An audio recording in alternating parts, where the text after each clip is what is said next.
லோக் ஜனசக்தி தலைவர் ராம்விலாஸ் பாஸ்வானுடனான சந்திப்பு திருப்திகரமாக இருந்ததாகவும் தமிழகத்தில் வரும் சட்டப்பேரவை தேர்தலில் முக்கிய சக்தியாக விடியல் கூட்டணி திகழும் என்றும் நாடாளும் மக்கள் கட்சி தலைவர் கார்த்திக் தெரிவித்துள்ளார்.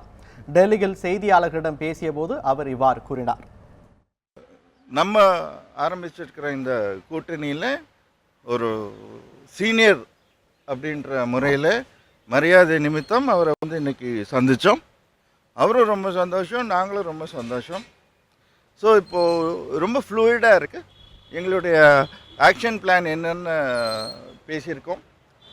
அவரும் அவருடைய கருத்துக்களை சொன்னார். அதையும் நாங்கள் கேட்டுக்கிட்டோம். ஏன்னா அவருடைய எக்ஸ்பீரியன்ஸுக்கு மரியாதை கொடுத்து அவர் சொல்கிறதையும் நாங்கள் கேட்டுக்கிட்டோம். எனக்கு என்ன ரொம்ப பிடிச்சதுன்னா அவரும் எங்களுடைய ஐடியாஸுக்கு ரொம்ப ஓப்பனாக இருக்கார். ஸோ அது ரொம்ப சந்தோஷமாக இருந்தது.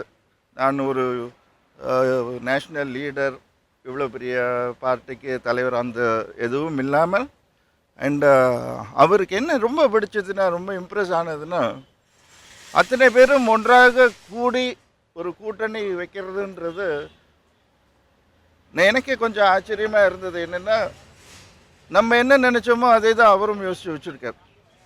ஆஸ் எ சீனியர் பொலிட்டீஷியன் ரொம்ப ப்ரில்லியண்ட்டாக அசஸ் பண்ணி வச்சுருக்காரு சிச்சுவேஷனு. அவருக்கு அப்டேட் ஆகிட்டே இருக்குது. தமிழ்நாட்டில் என்ன நடக்குது, எல்லா மற்ற ஸ்டேட்ஸில் என்ன நடக்குதுன்றது அப்டேட் ஆகிட்டே இருக்குது. ஸோ நம்ம சொல்கிறதுக்கு முன்னாடியே அவருக்கு எல்லாமே தெரிஞ்சிருக்கு. அது ரொம்ப பெரிய சந்தோஷமாக இருக்குது. So it was easy to discuss. So நாங்கள் அவர்கிட்ட சொன்னதெல்லாம், இந்த முறை நம்ம டெஃபினட்டாக ஒரு மிகப்பெரிய ஃபோர்ஸாக விஸ்வரூபம் எடுப்போம். அந்த வார்த்தை அவருக்கு ரொம்ப பிடிச்சது. இன்ஃபேக்ட் அவருடைய கான்செப்டும் அதுதான். இது தற்காலிக கூட்டணி மட்டுமல்ல, இதுக்கப்புறம் வரக்கூடியது ஜென்ரல் எலெக்ஷன்ஸ் வரும்.